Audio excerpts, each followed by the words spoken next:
Aloha friends! Welcome to Bedtime Stories for You, where bedtime stories are read on the public domain and you can relax or drift off to sleep. Tonight we're starting the Scarlet Pimpernel by Baroness Orczy. Chapter 1. Paris, September 1792. A surging, seething, murmuring crowd of beings that are human only in name, for to the eye and ear they seem naught but savage creatures, animated by vile passions and by the lust of vengeance and of hate. The hour some little time before sunset, and the place the West Barricade, at the very spot where, a decade later, a proud tyrant raised an undying monument to the nation's glory and his own vanity. During the greater part of the day, the guillotine had been kept busy at its ghastly work. All that France had boasted of in the past centuries, of ancient names and blue blood, had paid toll to her desire for liberty and for fraternity. The carnage had only ceased at this late hour of the day because there were other more interesting sights for the people to witness, a little while before the final closing of the barricades for the night. And so the crowd rushed away from the Place de la Grève and made for the various barricades in order to watch the interesting and amusing sight. It was to be seen every day, for those aristos which were fools. They were traitors to the people, of course, all of them, men, women, and children, who happened to be descendants of the great men who since the Crusades had made the glory of France, her old noblesse. Their ancestors had oppressed the people, had crushed them under the scarlet heels of their dainty buckled shoes, and now the people had become the rulers of France and crushed their former masters, not beneath their heel, for they went shoeless mostly in these days, but beneath a more efficient weight, the knife of the guillotine. And daily, hourly, the hideous instrument of torture claimed its many victims, old men, young women, tiny children, and even until the day when it would finally demand the head of a king and of a beautiful young queen. But this was as it should be. Were not the people now the rulers of France? Every aristocrat was a traitor, as his ancestors had been before him. For 200 years now the people had sweated and toiled and starved to keep a lustful court in lavish extravagance. Now the descendants of those who had helped to make those courts brilliant had to hide for their lives, to fly, if they wished to avoid the tardy vengeance of the people. And they did try to hide and to fly. They tried to fly. That was just the fun of the whole thing. Every afternoon, before the gates closed and the market carts went out in procession by the various barricades, some fool of an aristo endeavored to evade the clutches of the Committee of Public Safety. In various disguises, under various pretexts, they tried to slip through the barriers, which were so well guarded by the citizen soldiers of the Republic. Men in women's clothes, women in male attire, children disguised in beggars' rags.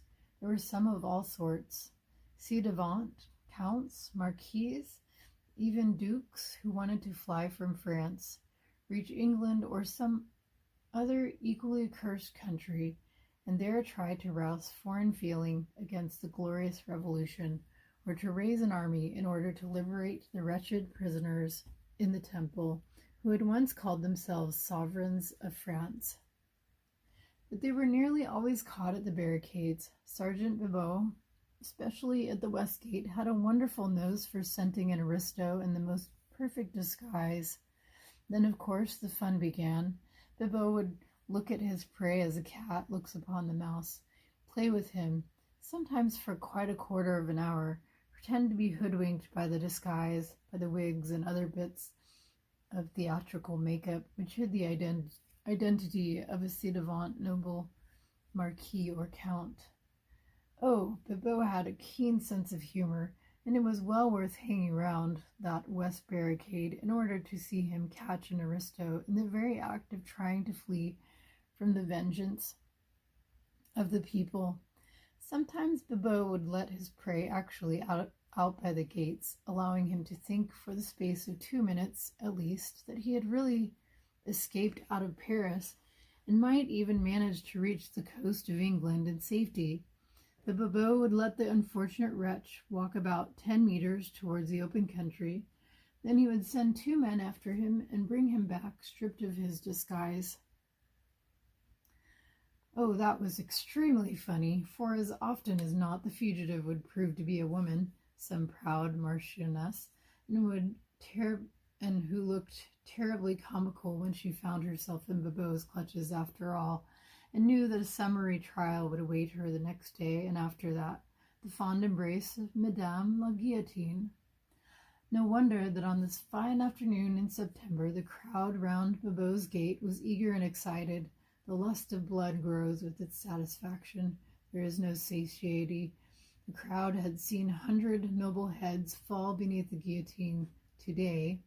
It wanted to make sure that it would see another 100 fall on the morrow. Bibot was sitting on an overturned and empty cask closed by the gate of the barricade. A small detachment of citoyen soldiers was under his command.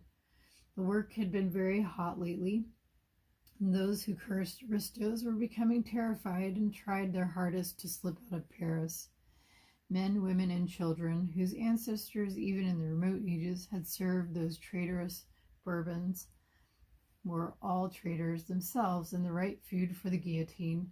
Every day Bibot had had the satisfaction of unmasking some fugitive royalists and sending them back to be tried by the Committee of Public Safety, presided over by that good patriot citoyen Fouquier-Tinville. Robespierre and Danton both had commended Bibot for his zeal, and Bibot was proud of the fact that he, on his own initiative, had sent at least 50 aristos to the guillotine. But today all the sergeants in command at the various barricades had had special orders. Recently a very great number of aristos had succeeded in escaping out of France and in reaching England safely. There were curious rumors about these escapes. They had become very frequent and singularly daring. The people's minds were becoming strangely excited about it all. Sergeant Robespierre had been sent to the guillotine for allowing a whole family of aristos to slip out of the North Gate under his very nose. It was asserted that these escapes were organized by a band of Englishmen whose daring seemed to be unparalleled, and who, from sheer desire to meddle in what did not concern them, spent their spare time in snatching away lawful victims destined for Madame la Guillotine. These rumors soon grew in extravagance. There was no doubt that this band of meddlesome Englishmen did exist. Moreover, they seemed to be under the leadership of a man whose pluck and audacity were almost fabulous. Strange stories were afloat of how he and those aristos whom he rescued became suddenly invisible as they reached the barricades and escaped out of the gates by sheer supernatural agency. No one had seen these mysterious Englishmen. As for their leader, he was never spoken of save with a superstitious shudder. Citoyen Fouquier-Tinville would in the course of the day receive a scrap of paper from some mysterious source. Sometimes he would find it in the pocket of his coat, at others it would be handed to him by someone in the crowd whilst he was on his way to the sitting of the Committee of Public Safety. The paper always contained a brief notice that the band of meddlesome Englishmen were at work, and it was always signed with a device drawn in red, a little star-shaped flower, which we in England call the Scarlet Pimpernel. Within a few hours of the receipt of this impudent notice, the citoyens of the Committee of Public Safety would hear that so many royalists and aristocrats had succeeded in reaching the coast and were on their way to England and safety. The guards at the gates had been doubled, the sergeants in command had been threatened with death, whilst liberal rewards were offered for the capture of these daring and impudent Englishmen. There was a sum of 5,000 francs promised to the man who laid hands on the mysterious and elusive Scarlet Pimpernel. Everyone felt that Bibot would be that man, and Bibot allowed that belief to take firm root in everybody's mind. And so day after day people came to watch him at the West Gate so as to be present when he laid hands on any fugitive aristo who perhaps might be accompanied by that mysterious Englishman. Bah, he said to his trusted corporal, Citoyen Grospierre was a fool. Had it been me now at that North Gate last week. Citoyen Bibot spat on the ground to express his contempt for his comrade's stupidity. How did it happen, Citoyen? Asked the corporal. Grospierre was at the gate, keeping good watch, began Bibot pompously as the crowd closed in round him, listening eagerly to his narrative. We've all heard of this meddlesome Englishman, this accursed Scarlet Pimpernel. He won't get through my gate, morbleu, unless he be the devil himself. But Grospierre was a fool. The market carts were going through the gates. There was one laden with casks and driven by an old man, with a boy beside him. Grospierre was a bit drunk, but he thought himself very clever. He looked into the casks, most of them at least, and saw they were empty and let the cart go through. A murmur of wrath and contempt went around the group of ill-clad wretches who crowded around Citoyen Bibot. Half an hour later, continued the sergeant, up comes a captain of the guard with a squad of some dozen soldiers with him. Has the cart gone through? He asks of Grospierre, breathlessly. Yes, says Grospierre, not half an hour ago. And you have let them escape? Shouts the captain furiously. You'll go to the guillotine for this, citoyen sergeant. That cart held concealed the ci-devant Duc de Chalice and all his family.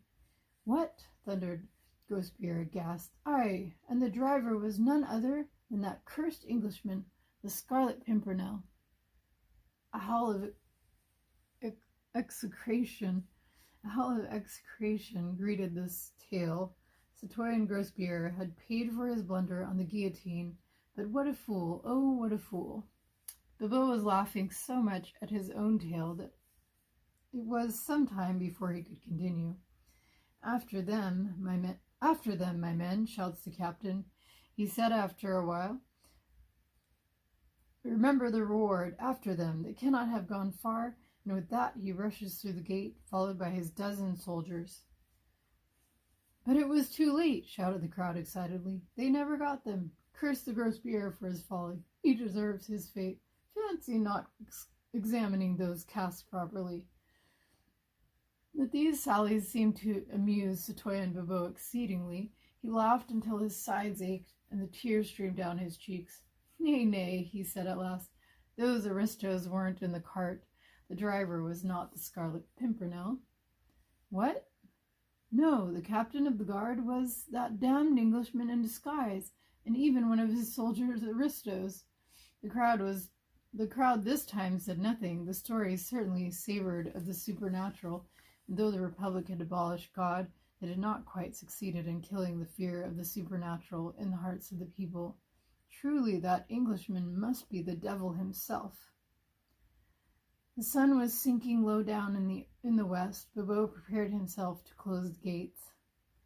"En avant the carts," he said.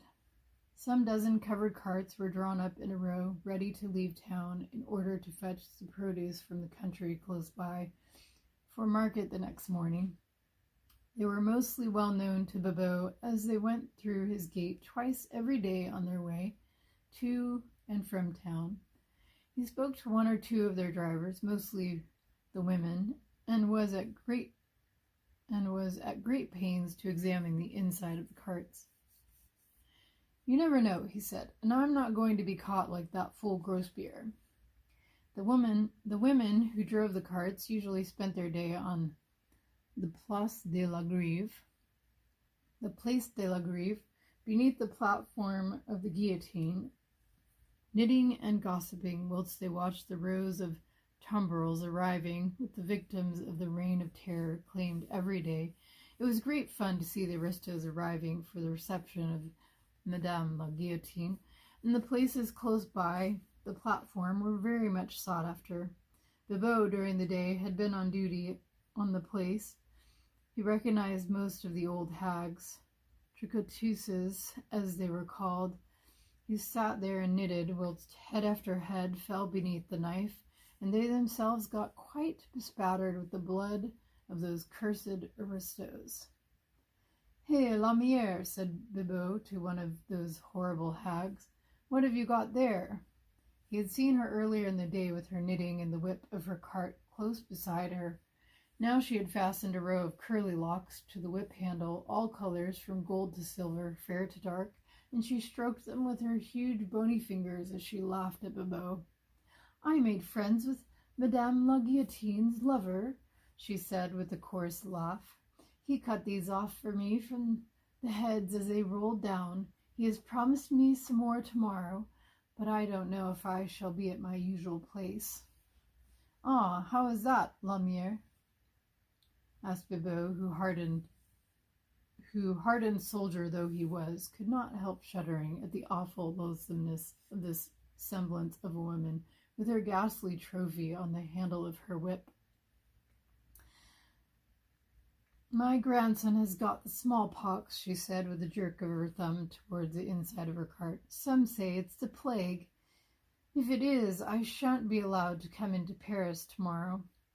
The first mention of the word smallpox, Bibot had stepped hastily backwards, and when the old hag spoke of the plague, he retreated from her as fast as he could. "Curse you," he muttered, whilst the whole crowd hastily avoided the cart, leaving it standing all alone in the midst of the place. The old hag laughed. "Curse you, citoyen, for being a coward," she said. "Bah! What a man to be afraid of sickness! Morbleu, the plague!" Everyone was awestruck and silent, filled with horror for the loathsome malady, the one thing which still had the power to arouse terror and disgust in these savage, brutalized creatures.